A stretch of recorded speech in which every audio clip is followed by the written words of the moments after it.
Hello everyone, my name is Justin Hennessy, and this is my solo traditions presentation. So what traditions do I have? Well, as far as traditions go, I had a tough time thinking of any that I really had. When I was initially trying to think of a topic for this project, I thought of traditions my family and I had, but kind of wanted to do something more unique than the family traditions I was thinking of. Of course, I'm not discounting any of my family traditions, but I just wanted to do something that no one would expect. So I racked my brain. What traditions do I have in other groups that I'm a part of? I was stumped for a few days until it hit me. I'm a huge nerd. Specifically, I'm into comic books. Reading DC Comics and watching shows based off of DC Comics was really how I became a fan of comics in the first place. So I thought I'd do something about them. I hadn't have such a strong connection to DC Comics that I knew I needed to make it about them, and so I had the perfect tradition in mind. But first, let me talk about what constitutes being part of the DC fan base. So, being a comic book fan has become increasingly more encompassing over time. This is mainly thanks to the expansion of comic book stories and characters into mediums other than books, mostly TV and movies. Nowadays, it's possible to be a comic book fan and never have even read a comic in your life, because comic characters have spread so far from their original medium in print. Really, what I think defines someone as a comic book fan doesn't necessarily have to do with how many real life comics they may have bought or read, but rather their dedication to comic book characters and stories. The medium has started mattering less now that comics have expanded so much into other forms, which then kind of brings up the question of why we still refer to them as being comic book stories, but I'll move on. So to understand this tradition, I'll need to give some quick context into how I became to identify myself as a comic book fan, and why and how this tradition became important to me. It starts in the summer of 2013. My brother had just started watching a show called Arrow. He told me some things about it, and so I began to watch it with him. It was a show about the DC Comics hero Green Arrow. We plowed through the 2 seasons of the show that were out at that time, and I was hooked. I was excited for the next season, and then it was announced that The Flash was also getting his own spin-off show in the same universe as Arrow.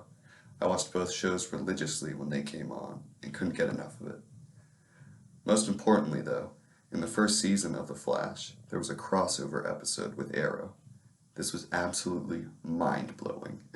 The seasons ended, but I still needed more DC Comics, and so I started buying comic books. My collection grew and grew, and the next year, another new DC Comics show began airing alongside Arrow and The Flash. And the year after that, another came on, and it didn't stop. There are 6 whole shows that are part of this shared universe now. There was one constant every year, a crossover episode. As more and more shows were added to this fictional universe, the crossovers became bigger and better than I had ever imagined. These episodes were the highlights of the shows for me, and I was pretty obsessed. Until one day, I wasn't. Either the shows had changed or I had, because one by one, I began to stop watching the shows. I started to become unimpressed with the storylines and character decisions, and so by the time I got to college, I'd stopped watching every one of the shows. But what I didn't stop watching were the crossover episodes. For the past 3 years, although I've stopped watching the shows, I still tune in for the big crossover episodes that happen every year, and so do countless other DC Comics fans who don't necessarily watch the shows regularly. See, the crossover episodes are usually based on crossover events straight from the comics. So fans of DC who don't watch the shows will still tune in to see a well-known comic event adapted on TV. So there's my big reveal. My tradition is watching campy and arguably bad TV shows once a year, and I don't plan on stopping. There are actually a lot of rhetorical methods that get me to keep coming back to these shows, and a lot of them apply to comic book culture in general as well. But I would say there are 3 main rhetorical methods that get me coming back to these shows, with one of the most influential being pathos in the form of nostalgia. Now, I think anyone could tell you that nostalgia is a powerful money-making tool, and before I talk about my personal experience with it, I want you to think of some of the most prominent movies out today, good and bad. The new Star Wars, the Ghostbusters reboot, Jurassic World, Scoob. The one thing they all have in common, Every one of them is either a sequel or a reboot, with the main goal of capitalizing off of people's nostalgia for these old franchises in order to make a quick buck. And it works. Nostalgia alone is often enough to get the public excited about something new that's coming out. The way nostalgia affects the brain has also been well documented by psychologists. The idea is that reminding people of fond memories when they were happy in their past makes them happy now because it changes the way you view certain situations. Essentially, nostalgia serves to prime your brain with good memories so that you might look at your current circumstances with the same happy mindset. Art Markman is a psychologist and had this to say in this quote from his writing on how nostalgia affects how we think. Nostalgia makes people feel more socially connected to others. The social connection boosts people's positive feelings about themselves. That increase in self-esteem then increases feelings of optimism. So it's no wonder why everyone from TV show producers to politicians seek to tap into people's nostalgia. It's proven to be an effective tactic to get people to feel good about what you're saying. Now, you probably already put the pieces together, but why do I bring this up? It's because comic book movies, comic book TV shows, and comic book books are the main perpetrators of using nostalgia to garner attention to themselves. With the most popular and recognizable comic book characters having been created decades ago, there is so much source material and stories about them that their abundance is sometimes overwhelming. The insane amount of content, coupled with the fact that these characters were created so long ago that they cross generations, gives comic books the perfect combination of elements to relate to a huge audience. And so the nostalgia I have for comic book shows is like this in a lot of ways.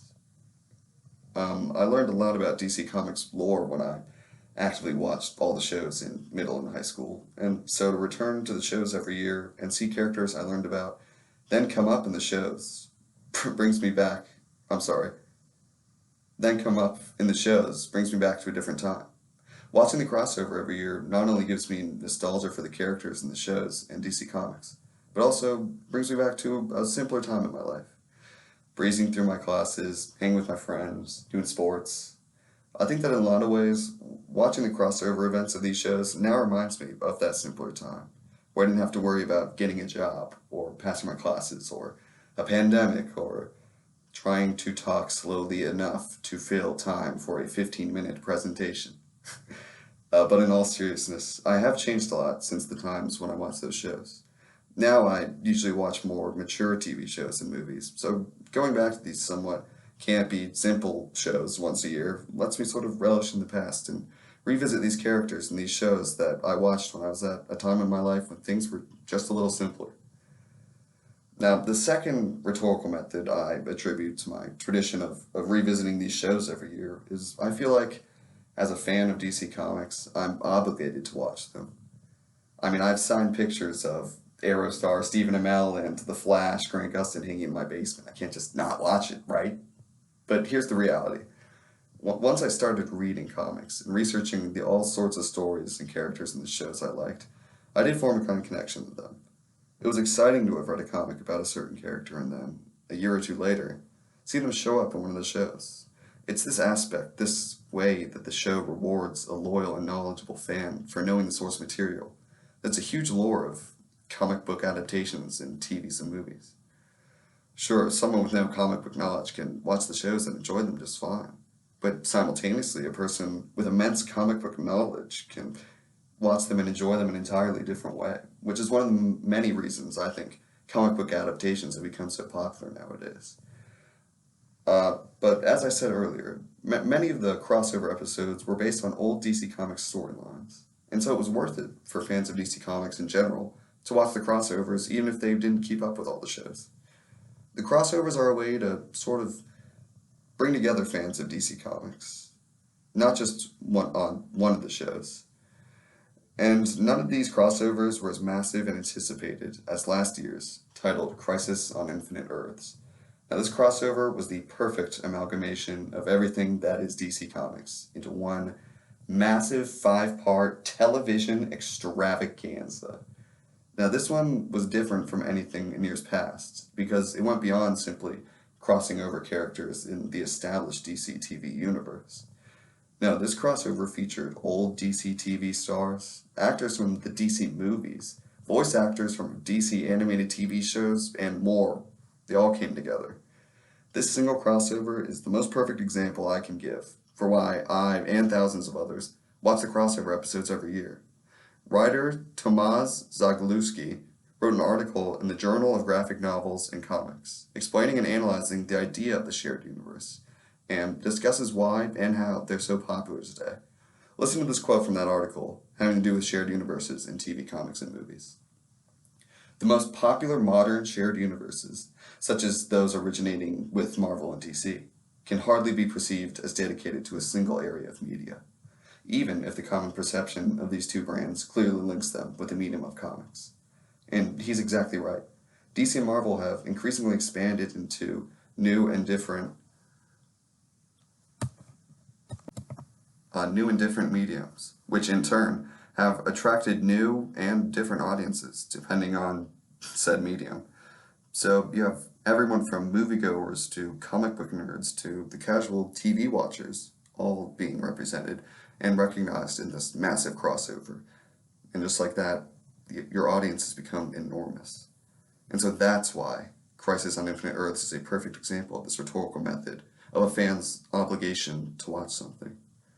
It brings together so much DC from every medium possible that for someone who maybe has only experienced the movie adaptations of DC or someone who only watches the TV shows, there's enough there that to persuade you to watch, because you know, regardless of how much you know about any of the other mediums involved, there is something there for you. Now, Crisis on Infinite Earths had a big budget and was a huge 5-part crossover, but the other crossover events did the same thing as it, just on a smaller scale. Where Crisis on Infinite Earths integrated all kinds of DC Comics stories and characters from various mediums, the other crossovers more simply integrated the other shows into their stories. And the ultimate goal of these crossovers is to maximize the size of the audience, done so with the first several crossovers by having characters from different shows interact, and then so in Crisis by having characters of different mediums interact. I'm glad that my knowledge of DC Comics finally became not completely useless thanks to this project. I never really thoroughly analyzed some aspect of my behavior from a rhetorical perspective like this before, so it was definitely interesting asking myself why I do what I do. I think it was useful to look at and analyze it